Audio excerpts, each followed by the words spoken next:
ఎంత కలర్ఫుల్గా ఎంత బాగుందో పచ్చడి. టేస్ట్ కూడా చాలా చాలా బాగుంటుందండి. ఈ దొండకాయ పచ్చడి వేడి వేడి అన్నంలో వేసుకుని కలుపు తింటే అబ్బా ఆ టేస్టే వేరండి.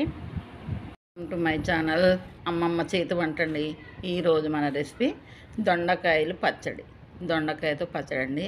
టేస్ట్ అదర్స్ చాలా బాగుంటుందండి టేస్టు. దొండకాయలు కట్ చేసి పెట్టుకున్నానండి. అన్నంలో వేసి తింటే వేడి వేడి అన్నంలో ఇది చాలా చాలా బాగుంటుంది. అన్నంకే నేను చేస్తానండి దొండకాయ పచ్చడి. దానికి కావాల్సింది ఒక పావు కిలోని దొండకాయలు తీసుకుని కట్ చేసుకున్నాను ఇలా రౌండ్గా ముక్కలుగా. అలాగే 2 టమాటాలు కట్ చేసి పెట్టుకున్నాను. పచ్చిమిర్చి కొన్ని ఎక్కువే తీసుకున్నానండి, 10-15 అని తీసుకున్నాను. అవి కట్ చేసి పెట్టుకున్నాను. అలాగే ఒక చిన్న గోళీ సైజ్ అంతా చింతపండు తీసుకున్నాను. చూడండి,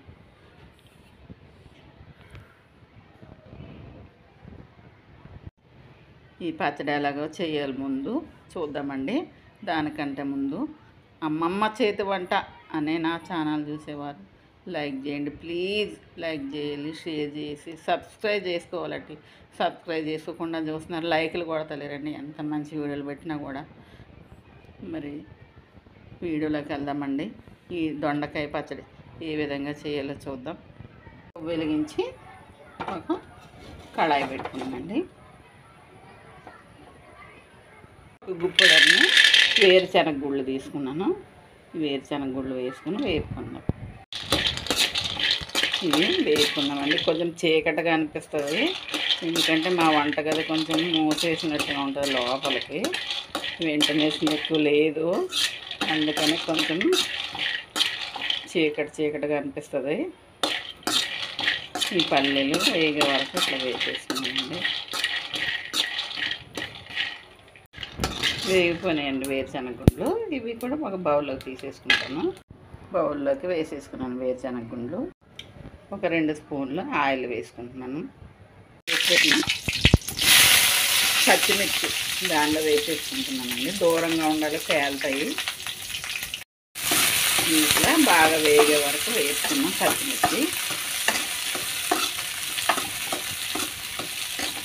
పచ్చిమిరపకాయలు కొన్ని ఎక్కువే వేసానండి, ఎందుకంటే కొంచెం కారంగా ఉంటేనే అన్నంలో చాలా బాగుంటుందండి టేస్ట్ పచ్చడి. అప్పుడు కొంచెం కరివేపాకు వేసుకుంటున్నానండి. కొత్తిమీర వేసేసుకున్నాం. బాగా వేగే వరకు వేసుకున్నాం. ఇలా కొత్తిమీర కరివేపాకు వేసుకుంటే మన హెల్త్కి కూడా మంచిది. కరివేపాకు మన కళ్ళకు కూడా చాలా మంచిది. కొత్తిమీర ఏమో మనకు గ్యాస్ ఉన్న పీస్ కొత్తిమీర అన్నింటిలో వేసుకుంటాం కదండి, ఇలా వేసుకున్నాం. ధనియాలు కొంచెం జీలకర్ర దీనిలో వేసేసుకుంటున్నాను. ఇవన్నీ వేసేసుకున్నాం.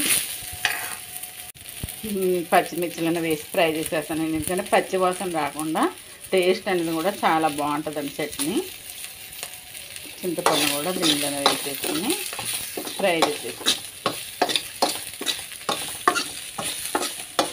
ఆల్రెడీ పచ్చిమిర్చి వేగుకున్నాయండి, చూడండి మాడినట్టు కూడా అయిపోయింది, వేగుకొని ఇది బౌల్లోకి తీసేసుకుంటున్నాను. పక్కగా పెట్టేసుకుంటాను. చిన్న ప్లేట్లోకి తీసి పెట్టేసుకుంటున్నాను. చల్లారినాక మిక్సీ పడదాం. 1 స్పూను ఆయిల్ వేసుకుంటున్నాను. తీసి పెట్టుకున్న దొండకాయలు కూడా ఈ ఆయిల్లో వేసేసుకున్నాను కళాయిలో.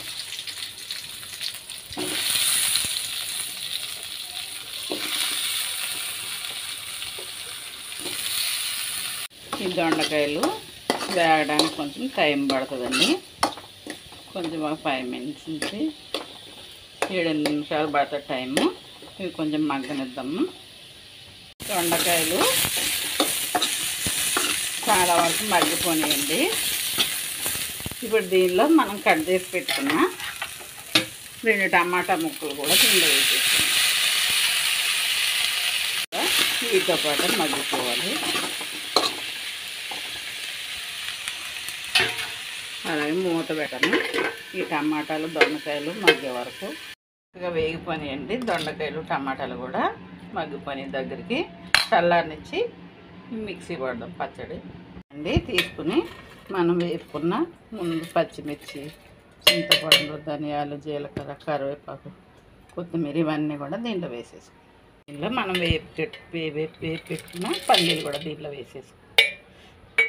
వేసుకుని మిక్సీ పట్టుకుంటాం. ఇలాగా కచ్చాబచ్చాగా నలిగింది. ఇప్పుడు దీనిలో మనం వేపి పెట్టుకున్న టమాటోస్, దొండకాయ ముక్కలు కూడా దీనిలో వేసేసుకుంటాం.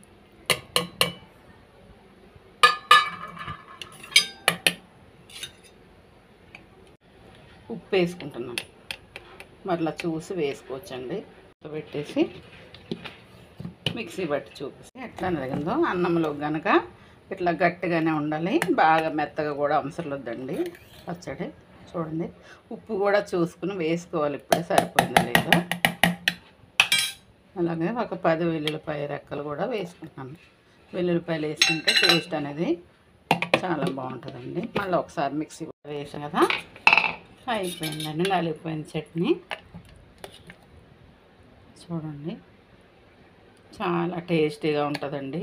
చూడడమే కాదు, చాలా టేస్టీగా ఉంటుంది. చాలా చాలా బాగుంటుంది. ఉప్పు కూడా సరిపోయింది లేదో చూసుకుని వేసుకోవాలి. మళ్ళీ నేను ఉప్పు వేసుకున్నాను కొంచెం చాలకుంటే. ఇప్పుడు ఇది పోపుకి వేద్దాం అని పెట్టుకున్నాను. దీనిలో ఒక 2 నుంచి 3 స్పూన్ల ఆయిల్ వేసుకున్నాను. దీనిలో ఒక 3 ఎండుమిర్చి వేసుకున్నాను. పోపుకి కర్ర, కొంచెం ఆవాలు, కరివేపాకు ఇవన్నీ వేసేసుకుని బాగా కలుపుకున్నాం.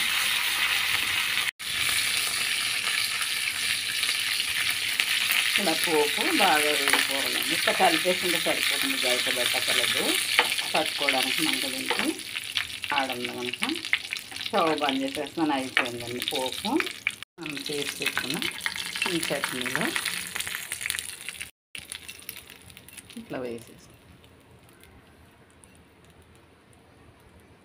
చూసారా ఎంత కలర్ఫుల్గా, ఎంత బాగుందో చట్నీ.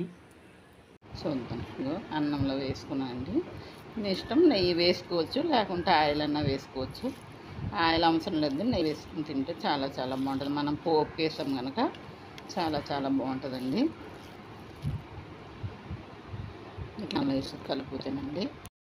ఈ నా వీడియో కనుక దొండకాయ పచ్చడి ఎంత అద్భుత రుచితో ఉండే ఈ దొండకాయ పచ్చడి వీడియో మీకు నచ్చినట్లయితే లైక్ చేయండి, షేర్ చేయండి, సబ్స్క్రైబ్ చేసుకోండి. కింద బెల్ అన్న ఒకటి నా వీడియోస్.